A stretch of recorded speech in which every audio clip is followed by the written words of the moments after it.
Welcome. My name is Karen Boris, and I'm with Othering and Belonging Institute, and I'm the moderator of the panel, and I direct the businesses for what is it called? Businesses for Belonging within the Institute. Where they're asking us to describe ourselves for people who may be visually impaired. So as you introduce yourself, please do so.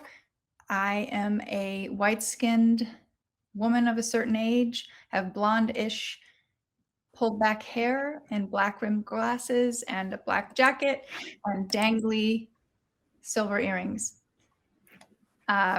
So there we go. That's harder than it looks. It's funny. Okay, so I wanted to do a little framing before we get started.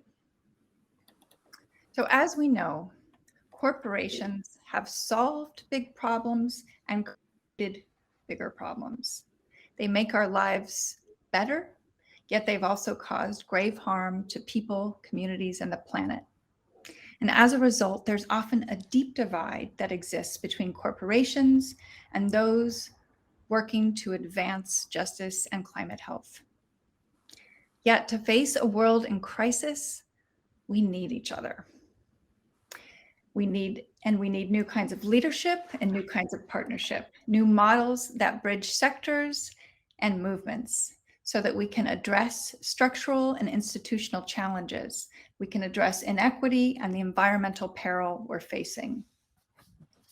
So today we're here to explore cross-sector bridging, what that can look like, real-world examples, how to take risks, build trust, what we're learning, how to create institutional bridging and accountability. And I'm so pleased to have a panel of bridgers who are actively in the world doing this. You're modeling, leading, and partnering to advance critically important work. And so thank you for being here. I know all of you are really busy doing what you do in the world.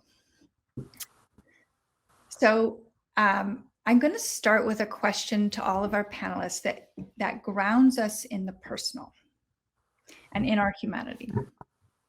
And that question is that all of you have walked in multiple worlds, and I'd love for you to share how your life experience has equipped you for the role of bridger that you're in today. So I'm going to start with Mahlaette who comes to us from PolicyLink, where she is the Managing Director of Corporate Racial Equity. Take it away, Mahlaette. Thank you, Karen. Hello, everybody. It's so wonderful to be with you all.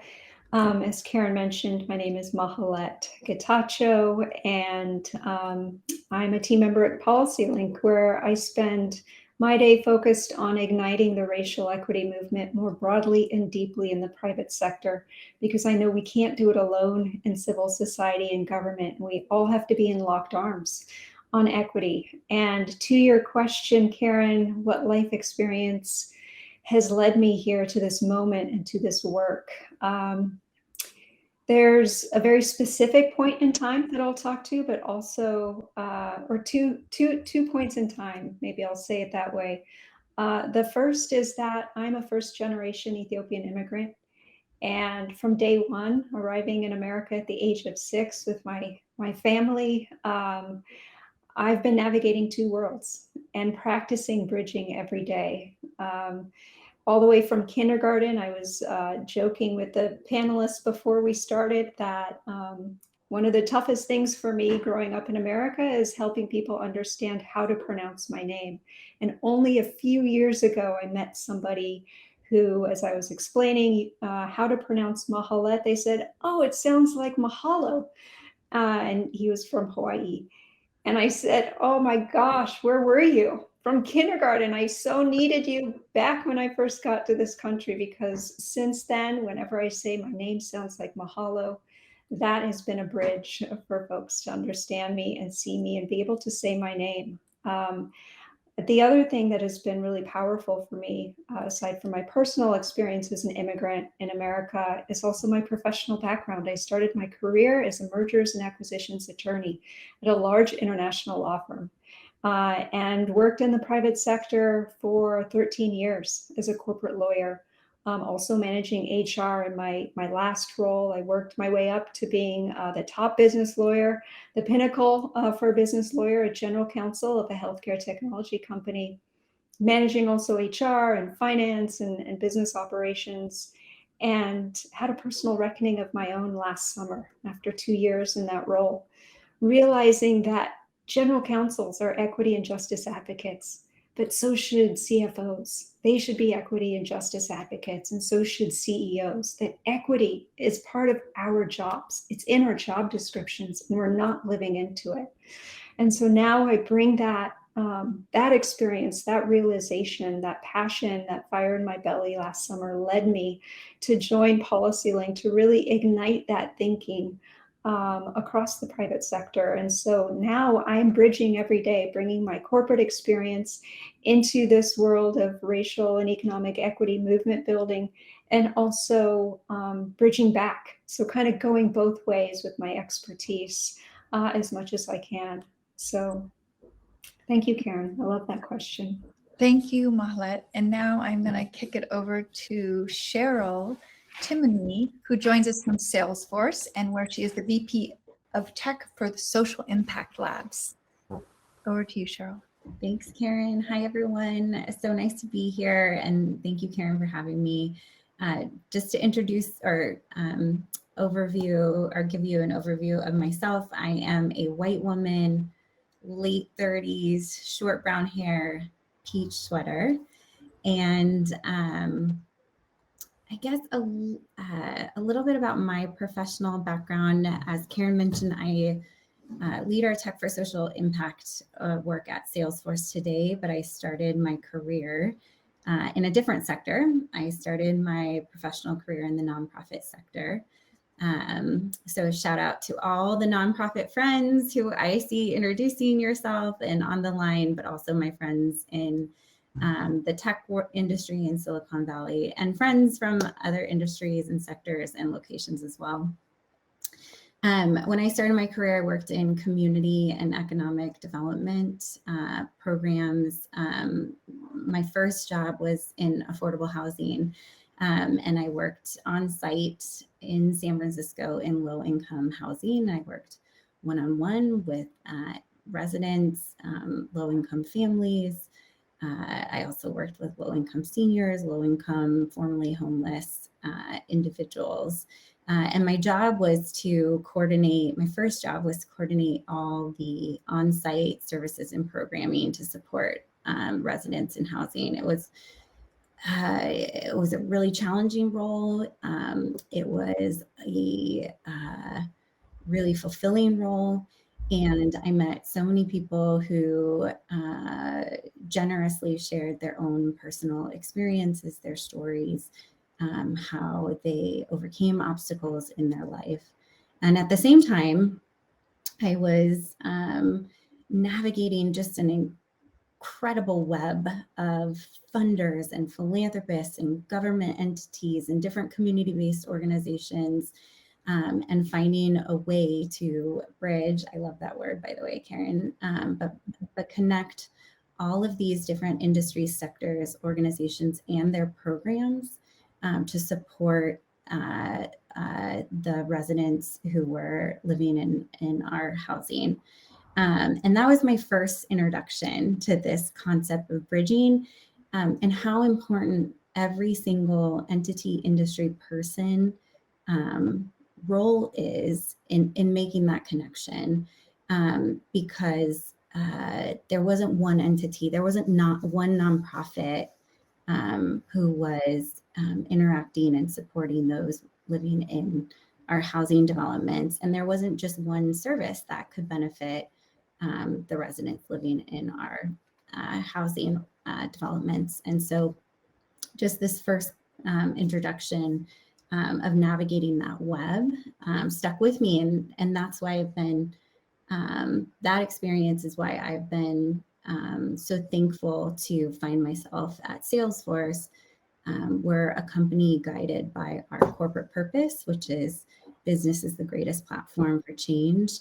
And that's been my role within the organization, is to find ways that we as a company can effectively partner with various industries across sectors to drive our social impact goals. Great. Thank you, Cheryl.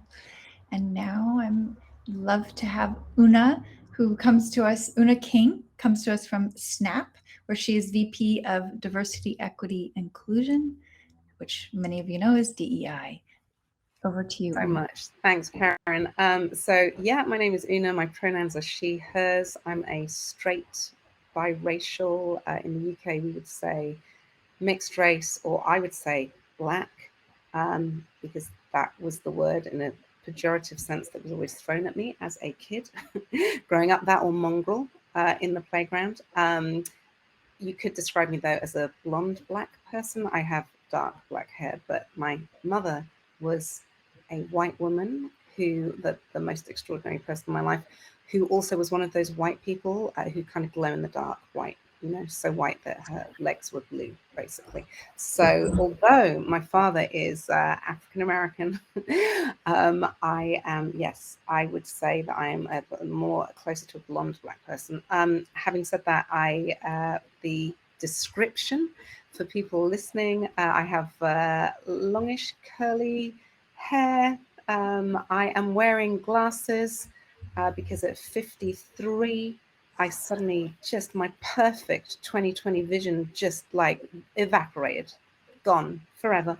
I am wearing a special necklace that I haven't worn for like 2 years because I thought it was a special occasion and I should dress up. So that's what I look like with a black top. That is me. In terms of how my life experience equipped me to be a bridge or bridger, as you said that, and in fact, as I listened to both Mahlaette and Cheryl speak, I actually recalled when I became a member of the UK Parliament. And it's a very big moment for members of Parliament when they make their maiden speech. It's like considered a really big deal.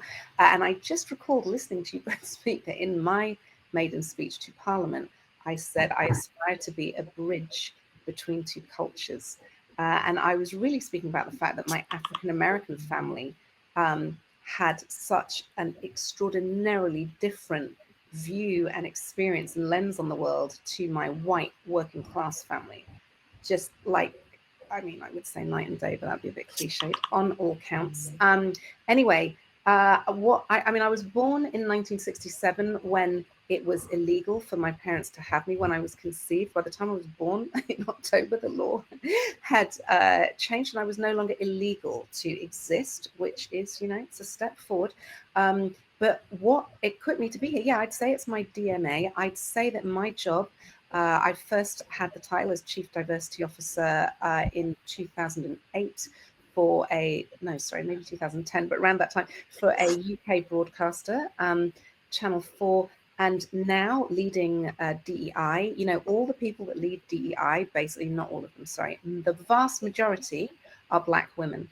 And I like to joke, no offense to anyone, that I have my job, to answer your question specifically, Karen, because of affirmative action. Basically, Chief Diversity Officers are affirmative action for Black women. But what is affirmative action for white men is the Senate. So, you know, there's no need for people to get too upset about this. That's the way of the world. And that's what we want to change. We don't want there to be, as there is at the moment, you know, basically no women of color in the Senate. And we don't want all white men to be locked out of being chief diversity officers because we want equity. So really thrilled to be here and looking forward to the conversation. Thanks for having me. Thanks, Una. And finally, Howard Ross. So Howard is the author of Our Search for Belonging. So you can imagine how he connects to the Institute. And he's a longtime business consultant in the areas of bias, DEI, and leadership. Thanks, Karen, and thanks to everybody. It's just lovely to be with all of you. I am Howard Ross, he, him, his. I'm a 6'5", 70-year-old white Jewish man, follically impaired, And that's probably a pretty good description. It's funny, I've thought a lot about this lately. I'm at this stage of life where you get very, very reflective. And I think the truth is that my path in life in terms of my work was set before I was born.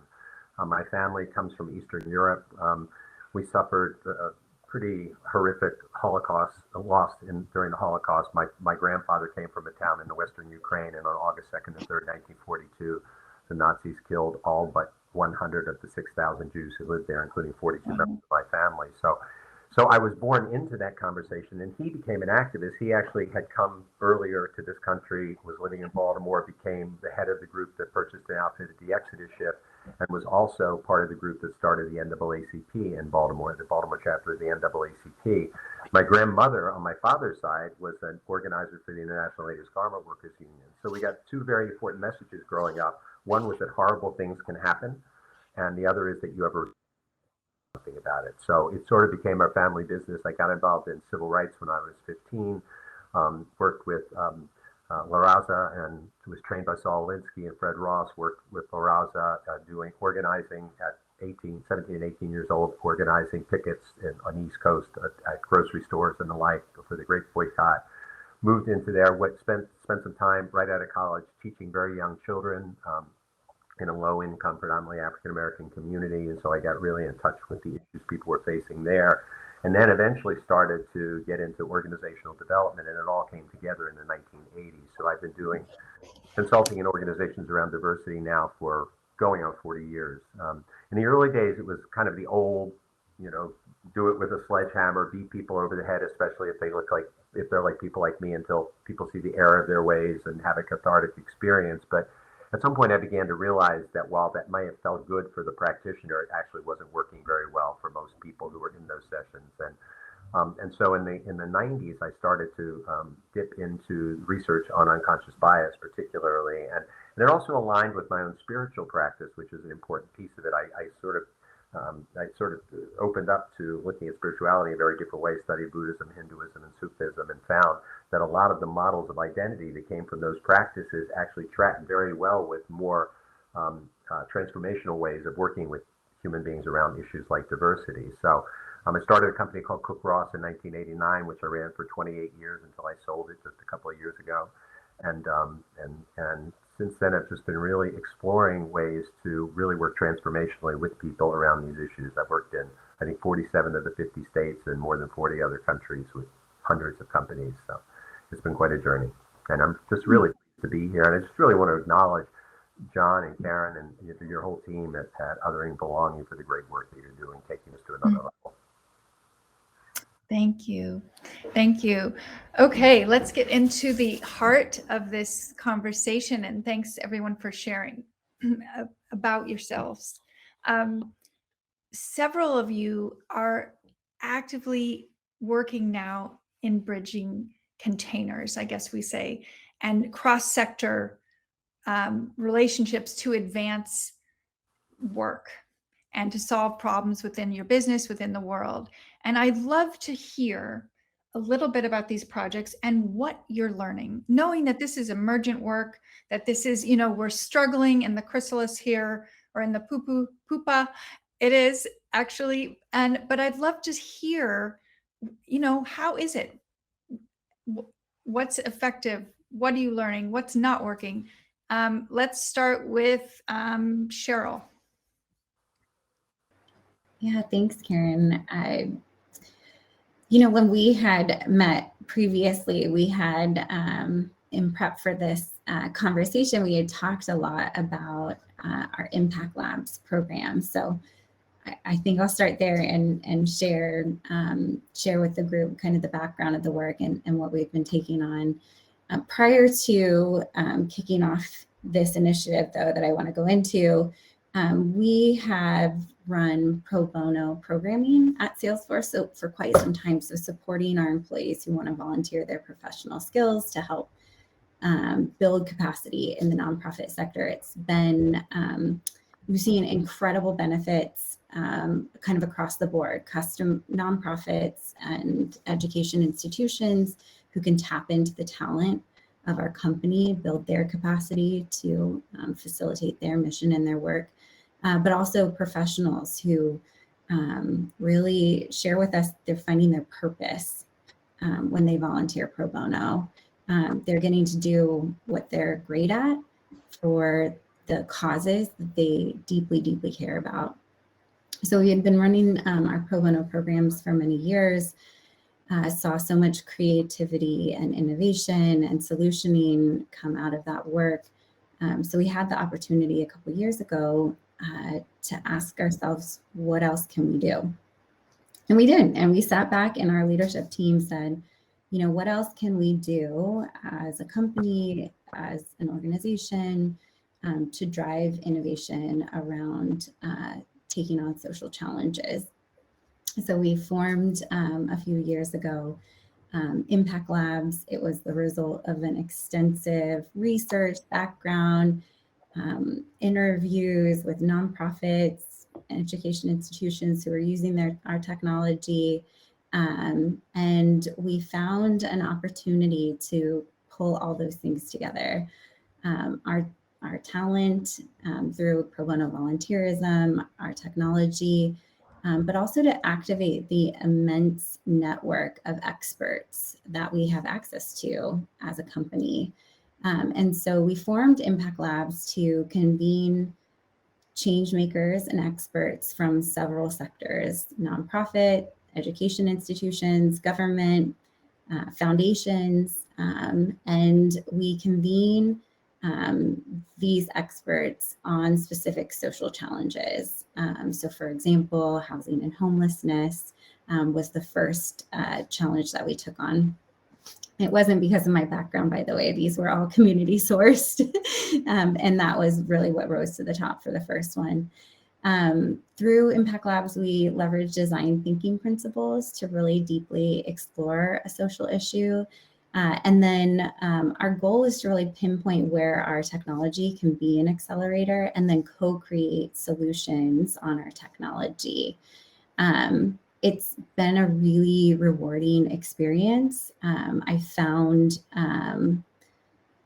we've been affirmed what we thought would be the case, which is solutions exist, right? Nonprofits are often on the front line of these solutions for social challenges, but they don't always work in, they're working in resource constrained environment. And so through Impact Labs, we're able to take on the risk and cost of innovation. So the most recent example, just to walk this through so you all get a sense of what we're talking about, our most recent lab, we took on this the topic of equity in education. Again, our community within Salesforce came to us and said, this is the topic that we want to take on. And so we convened about 20 experts from across industries to take a look at how might we support students, underrepresented students getting through their first year of post-secondary education. Really narrowed in on that question. Over our 6-month period, we ran through our design thinking workshops, research. We worked with organizations like Morehouse College, Lumina Foundation, and nonprofits like College Forward. And it was fascinating because the institutions who joined us brought the perspective that students are whole beings, right? They're not just academics who are taking tests. They are whole humans, and institutions want to support them holistically. And the students brought their personal experience. They shared with us very openly the challenges of navigating family life and many jobs that it takes to put themselves through college and all kinds of things. And this need for us to really meet them where they were at in order to support them. And then our employees brought a lot of creativity on, how can our technology meet the students where they're at? So we thought of things like mobile capabilities. So the output of our Equity in Education Lab is actually a financial aid chatbot that we just recently released. We're really, really excited about it. It was built in collaboration with all of those different stakeholders that I just mentioned, so that the language is really speaking the language of the student.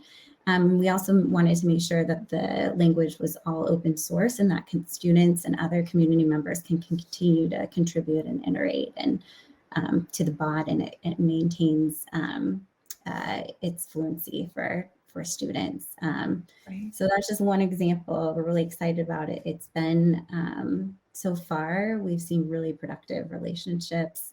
And we also have done so much research through these labs that we hope that others can take and use those learnings. So we publish and we share all of our research in the hope that other people and tech companies or anyone who's looking to build solutions on these different topics can just take our learnings and run with them. That's great. Thank you, Cheryl. I think this panel could be hours, right? We have so much to share. So I'm going to jump quickly to Una, who has a really exciting container that you've created. Basically, SNAP comes to DEI, diversity, equity, and inclusion, from a position of humility. I mean, we have to, in common with most other tech companies. If you look at our data and you see how many women, for example, are in a tech org, we have a hell of a lot of work to do, and we're very conscious of that. So we decided that it would be a good idea to convene an expert working group, and that working group of about 30 academics and experts and think tank experts in the area of tech and DEI came together and met for a year, bi-weekly, every 2 weeks, to answer the question, what would it take to transform the outcomes in tech? Now, although it was geared towards the tech industry, the lessons are universal, and 99% of it is applicable to any business, any area of corporate life. And we are launching the result of this year's inquiry into answering that question. I'm thrilled that although it is like a 160-page report, I'm thrilled that we managed to get it onto a one-pager. So, I mean, obviously we want people to spend more time than just the one page, but essentially the recommendations are boiled down into 4 recommendations and 10 actions that any company can take. If you want the detail, the report launches next Thursday, the 28th, but the high level areas, the most important recommendations, I have to use the acronym MOST because then I remember what they are. So M is for, I mean, if you've been in DEI a while, this isn't going to come as a surprise, but then it actually the report is like a manual, and it gives you a step-by-step guide in huge detail and provides like the most up-to-date expertise in the area for anyone who's, working in DEI, who's a DEI advocate, whether you're in the actual DEI space or whether you're in the business space, whether you're in the nonprofit space, wherever you are, it's a tool for you. So we hope you'll take it. But anyway, quickly, the acronym for the most important recommendations. 1 is model and incentivize inclusive leadership. How do you actually do that in reality? O is for operationalize DEI across the business. I mean, we know how it is. DEI, it doesn't get any funding, it doesn't get any metrics, it doesn't have any of the other resource that business imperatives have in a company. And then people go, oh, why didn't it work? It's like, go figure. So this section of the report really outlines how to operationalize DEI across the business. S is for share your data and metrics. Companies, in the corporate sphere, Cheryl will understand this. It's part of my pain. If you do share your data in the corporate world, you'll mainly just be beaten with it. But that's fine. And transparency, it's got to be there. But what we're really saying is let's share our data so that we can learn and experiment and innovate, as opposed to it just be a blame game. And then the last one, T, MOST, is transform pathways into tech for underrepresented groups. And, the key point here is that underrepresented groups are locked out of the tech industry much earlier than we think. Well, sorry, I'm sure all of us on this call and, who've bothered to invigorate their life by coming to this conference are aware of those huge, deep, systemic barriers that keep people out. But that's essentially what we're looking at. We do have a summit. I'm sure it can't rival yours, although we do have Trevor Noah and Idris Elba among many academics coming along. So if anyone wants to come there, and I want to thank Salesforce, because Salesforce are one of the founding signatories of the ACT report. So if you want any other names, you have to wait till next week. My team will probably be throwing bananas at the screen. Probably shouldn't have mentioned that, but just wanted to acknowledge Cheryl and the work that her team has done. So I'll leave it at that for now. Una, can I ask one follow-up question? Can you just briefly talk about the accountability? I can't remember what it's called, the group. Yes. Accountability. Brilliant point. So, as a politician, I was in the policy space for 20 years. I've written many reports. I'd say probably all of them just gathered dust. They were good. Everyone said they liked the way they were written, but it's not enough. So what we're very intent on doing here is creating an accountability mechanism. It is being incubated by the Aspen Institute, Aspen Digital.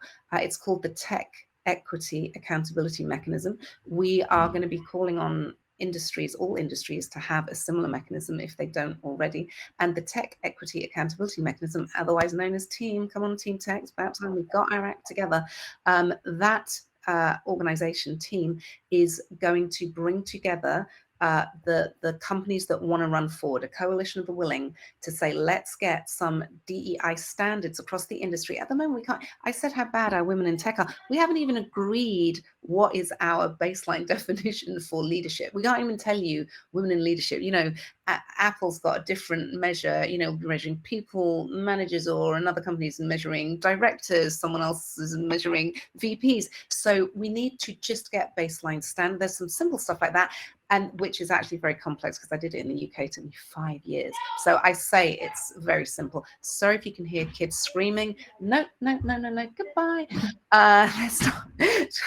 The Citadel is being swamped by 4 school-age kids. Oh my God. And last thing I would say on this is that this is the most important point, that in the past, DEI has not had accountability brought to it in the way that any other area of business would have accountability brought to it. We are determined that the ACT report will not suffer that same fate. And we're very grateful to some amazing partners, including BSR, which is Business Social Responsibility. They're an amazing global think tank that's done incredible work on how we can really get the standards, really get the governance, and bring in civic groups as well to ensure that we are taking that innovative approach forward as we evolve the corporate sector's approach to DEI.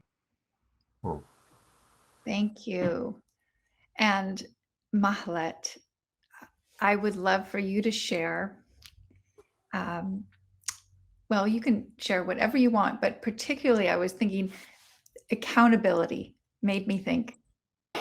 Standards project, the CEO project, and why you think it's important that people in the policy justice community do this bridge and do the corporate racial equity work. Thank you, Karen. First, I want to acknowledge Cheryl and Una, what you shared, that kind of leadership, the innovation, bridging and bringing together other corporate leaders to really build that coalition of the willing is incredibly powerful and exciting to see. So what we're doing at PolicyLink is very similar. PolicyLink for over 2 decades has been building and advancing the racial and economic equity movement in America. We're really focused primarily on public policy. And like the link in our name, linking local innovation to public policy wins for decades. But several years ago, it obviously is very clear that civil society and government can't do it alone, and that we have to work with the private sector. We need a bridge, right? It's going to take our partnerships and working together to make a really big difference. And developing a lot of thought research on what the opportunity is for the private sector to advance equity. All of the things that Cheryl and Una are very much talking about. And last summer, we developed this framework called the CEO Blueprint for Racial Equity.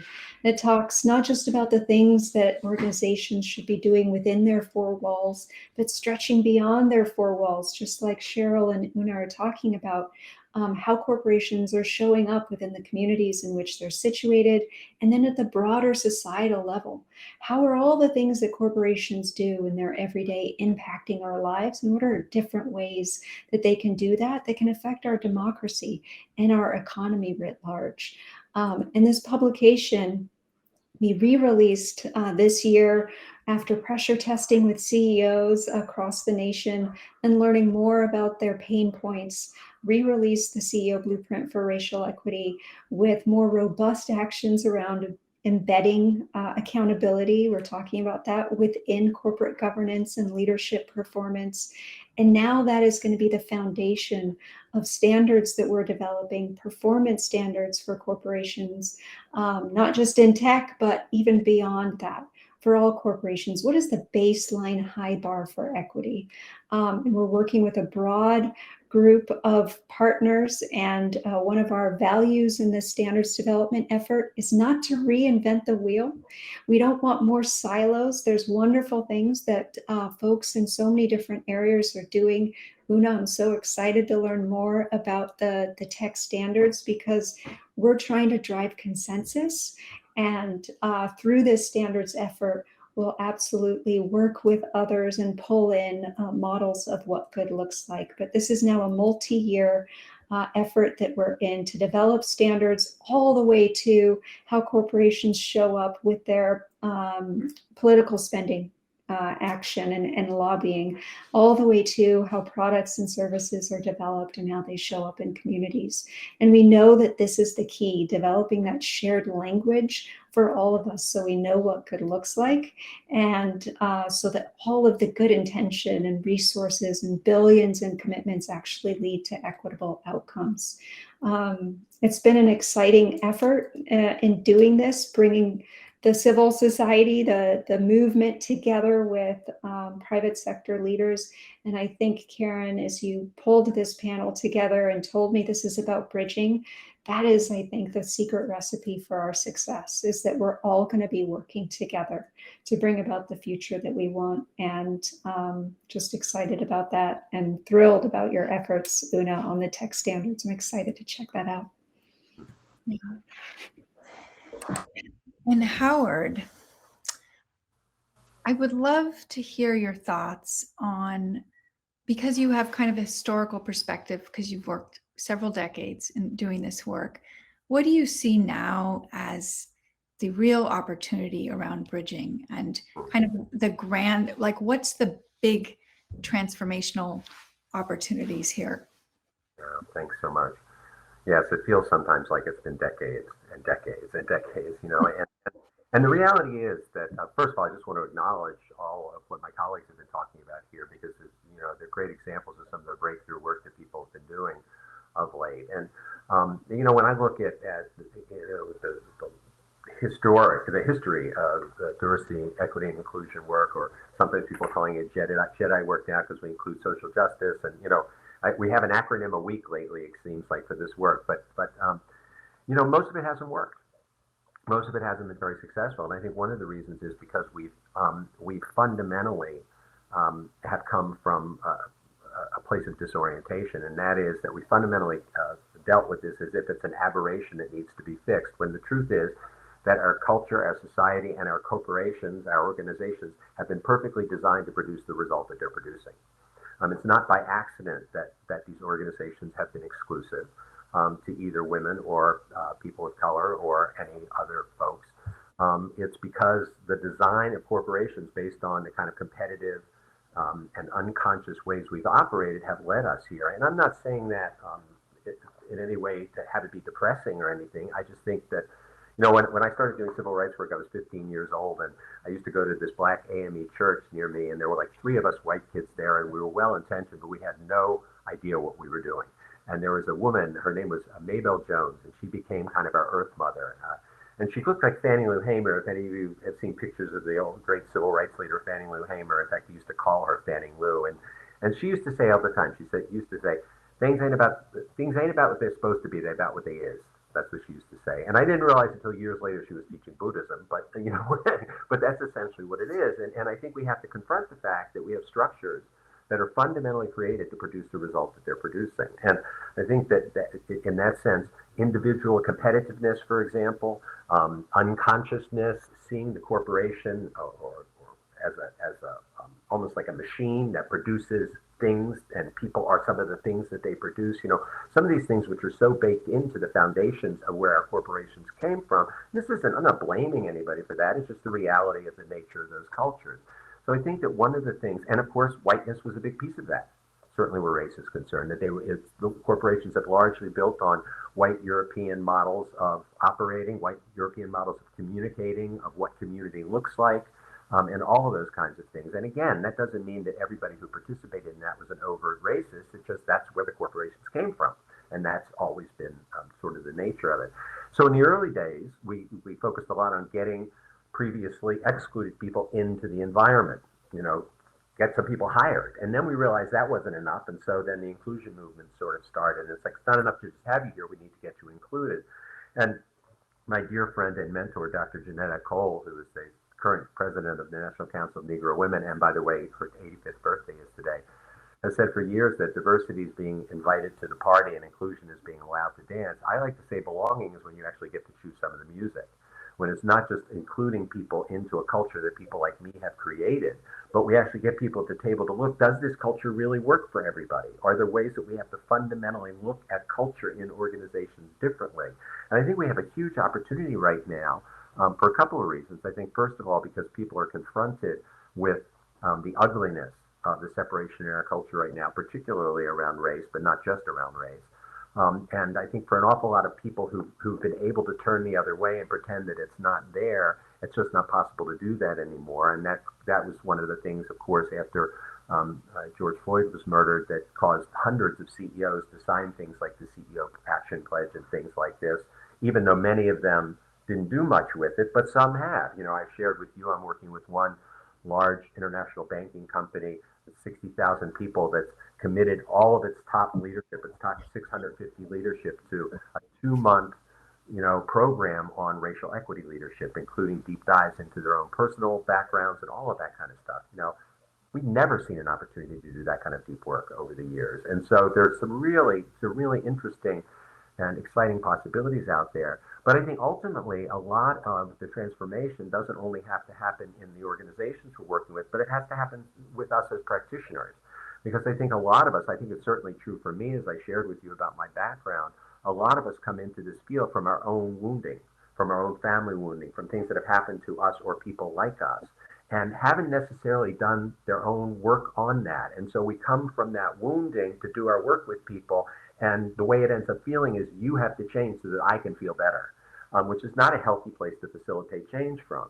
I think I was listening to Ibram X. Kendi recently in an interview, the brilliant scholar from Boston University on anti-racism, among other things. And he said something which I think really captures it. He said, the power of a transformational idea doesn't live in how it makes us feel when we say it. It lives in whether or not it actually inspires people to action. And so when I hear my colleagues talking about things like accountability, this is really important. If we're going to hold the work that we're doing on transformational change as something that really we expect people to buy into, then it's reasonable for people to ask us, is it working? Show us the results that it's producing. And I think often people in the diversity space have bristled at that question and thought that you must be a resistor if you're asking me to prove what I'm doing. Well, I've yet to find a single business initiative of any seriousness that people took on that didn't have numeric goals and didn't hold people accountable to making it happen. So I think that there are two fundamental ways that I see change occurring in a big way. One is more accountability and more rigor in terms of looking at equity as opposed to just the feel-good stuff. But really, not does it make us feel good to do this, but is it producing a result? And then the second is a deeper look on a more transformational aspect of looking at understanding narrative and how personal narrative shapes people's experience, how the background that we see the world through and the various frames we have, whether racial or gender or orientation or identity or whatever they are, how that shapes how we see the world differently, and bringing a real ontological focus on how we interact with each other and understand some of those dynamics. So I try to keep it short, but we could go a million different directions with this conversation. I know. I want us all to meet for lunch afterwards so we could really talk for a few hours. So That's right. Well, the in-person conference will happen in the future, right? Yeah. It is. It's like a revival. It's my favorite thing. So I want to, because we're talking about bridging, I want to talk about and just put a question out there about trust and distrust. I know there's the Edelman report at the beginning of this year talked about corporations as the now most trusted institution. A management professor, Professor Rai at Wharton, said moral leadership in this country has been ceded to the corporations now. And basically saying there's a lot of pressure on corporations to do the right thing. Conversely, there's so much distrust within communities who have been harmed. I mean, for all sorts of reasons. In the justice community, the environmental communities who don't trust corporations. So I just would like to hear your thoughts on how to cultivate trust and earn trust and accountability around trust, and thoughts that anyone who has ideas, please, gesture. Hi. Una, do you want to go first, Una? Una, go ahead. No, go for it, Matt. Okay. I want to end up saying the same thing because I think we're working on very similar things. But I love that you're thinking about this, Karen, because I think it's also one of the exciting opportunities for business leaders. How to build trust by being more transparent on where you are, what you're struggling with, where you're making progress, where you're not making progress, how you need help. I think the way to continue and more authentically build trust for the long term with communities of color and low-income communities is to be far more transparent than business leaders are right now. And I think it's, as a general counsel, former general counsel, I know the tension there, thinking about kind of sharing all of these challenging aspects of things going on at the company and initiatives. But I have yet to see a lawsuit leveled against a company for being honest about challenges that they're experiencing on DEI. And I think it is an incredible opportunity for companies to be far more transparent and truly rebuild trust with communities of color. I completely agree with every word you said, Mahlaette. It wasn't actually where I was going because I completely agree. I think what's really interesting to me is, as someone who came from politics and was always in the let's change systems space, it was like, let's change the law. that would be my effort, whether, and a measure of whether I succeeded. Did I change the law? Could I change a system? I think what's really interesting is that companies are now in a position to actually help change hearts and minds, which hasn't been the case in the past. And it wasn't their role. Nobody expected them to, least of all themselves. CEOs did not ever sign up for DEI work. They're uncomfortable to talk about it. Leaders don't know what to say. They're worried they're going to say the wrong thing. They're worried they're going to offend people, etc., etc. And obviously most people, or certainly from my point of view, well, I'm offended by inequity. So if you're going to step into that space and deal with the inequity, you're going to have to take some risk. So what I really want to say is this point, and it comes from a conversation I had with my CEO, right? My CEO, he's very young. I think he just turned 30, I say, as the 53-year-old. But he said to me, Una, what should every person at Snap be doing around DEI? What are the 3 things? And I was like, 3 things? That's hard. He's like, yeah, but otherwise it's overwhelming. Like, people are overwhelmed. They don't know where to start. So when people say, what should I do? What are the 3 things you're asking them to do? And he was completely right. People are overwhelmed, right? And paralysis is a problem. Anyway, so I grappled with this for a while, came up with this framework. Just like for me, it's a framework because I like little mnemonic tricks to help me remember things. And basically, it's when you say, what should I do? It's the 3 I's. And the first I is internal. Change your thinking. actually interrogate the way you think. To Howard's point, like, you actually have to make the time and space for that internal reflection to be able to really understand, how's this conversation going to work? What do I bring to it? What are my conscious and unconscious? All of that, change the way you think. Second I is interpersonal. Once you understand that, change the way you behave, right, to other people. And we give our, team, we give our employees examples of all of these in detail. The third I is then institutional. Change the institution. But for too long, you've had governments just focused on trying to change an institution or implement a law, and companies haven't focused at all on how we're actually going to help people be open to this conversation around equity and DEI. And I actually think companies can play a huge role in that space, because it's only if you do those 3 I's that you then reach the 4th I that I think everyone has spoken about here, especially Howard a minute ago, which is impact. That's all we care about now. I mean, no, sorry, we're decent human beings. We do care about other things, but at the end of the day, you can't just say it because it makes you feel good. It doesn't matter if it's good speech. What is the impact? And I think if companies can come together, first of all, to get the standards and the measurements so we can track the progress. Secondly, to give their employees the opportunity to actually take work time to go deep in these issues, that is an incredible step forward.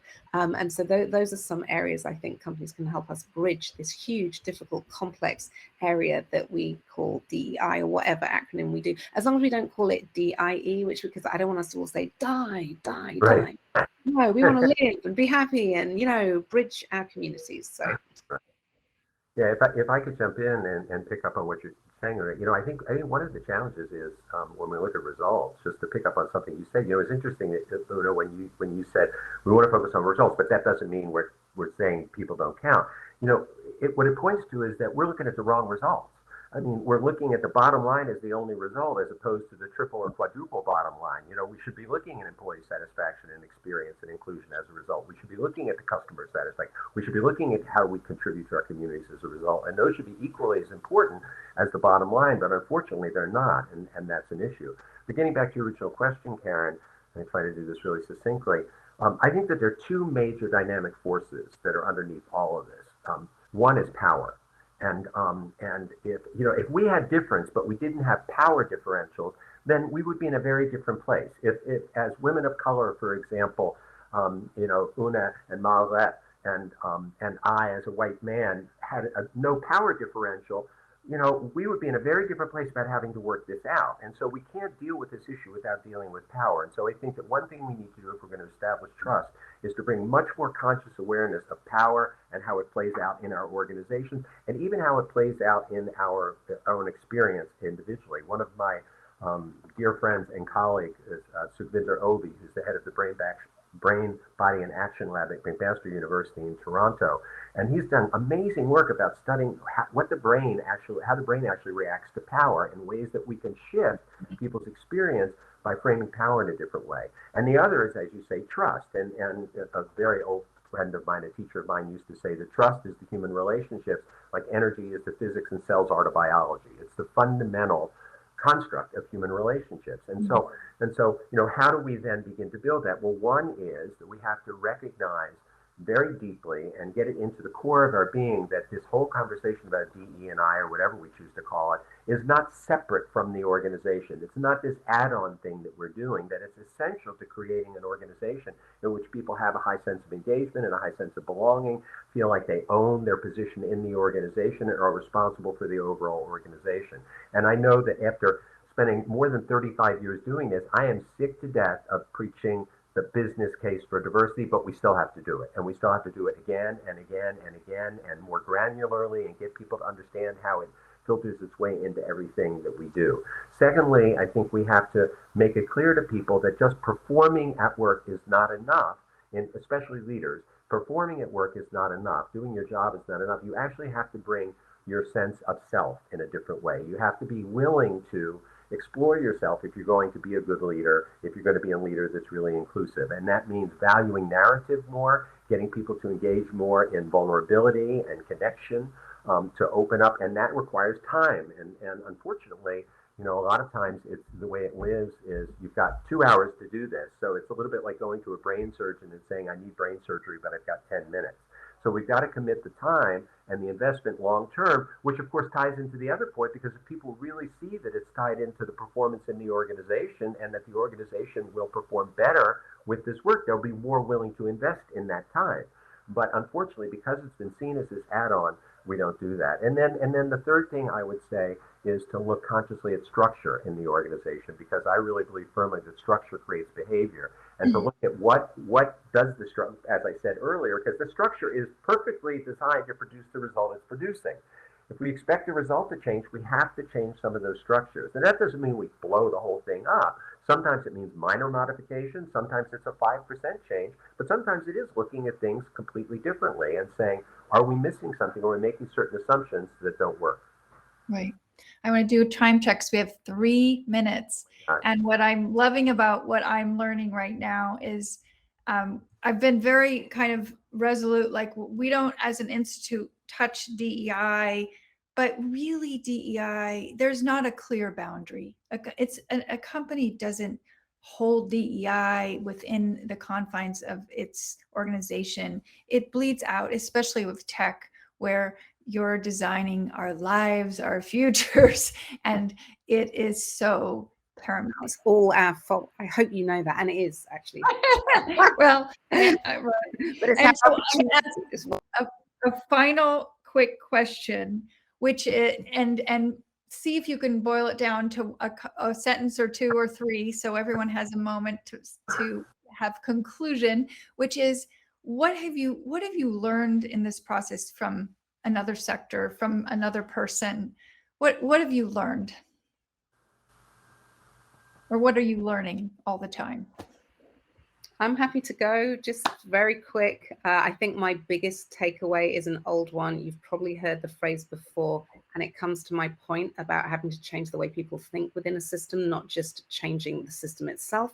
And that is culture eats strategy for breakfast. Mm-hmm. Absolutely. Yeah.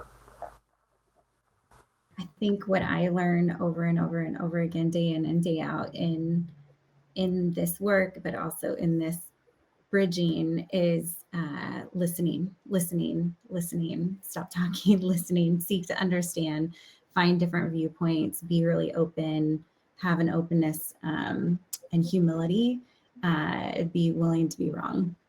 Thank you. Howard. Yeah, I would say that you know, in the old days when the peacemakers, we used to say there's no way to the way. I would say there is no way to belonging. Belonging is the way. We have to stop treating this like it's some destination to get to where everything will be fixed and we'll tie a bow around it, and start realizing that it's a lifelong process of constantly opening and opening and opening ourselves. And I'm going to go to Mahlaette so we don't get cut off. I'm not so sorry, Mahlaette. Very, very quick. I've learned that the bar for equity has to be high. It has to be the highest possible bar, because we always have to take small steps. But in order to get those equitable outcomes, we need to know how high the bar is. And so to start with the bar high and then work together to get there. And I want to thank, we have incredible questions. My lovely support in the background literally made a chart with the questions that I'm looking at here. And so please, to all of you who shared, we are going to start doing regular events in 2022, because the Institute has so many people coming to us with so many questions. And obviously there's so much we can discuss and share, and maybe even in person in the future. So I want to thank my panelists for your time and for your extraordinary way you show up in the world, and the work you do, and the passion and care that you bring to your work and to this panel today. And so I'm really grateful and wish you all the best. And I will, of course, continue the conversation with all of you in all sorts of ways. Thanks, everyone. Thank you. Thanks, everyone. Bye. Bye now.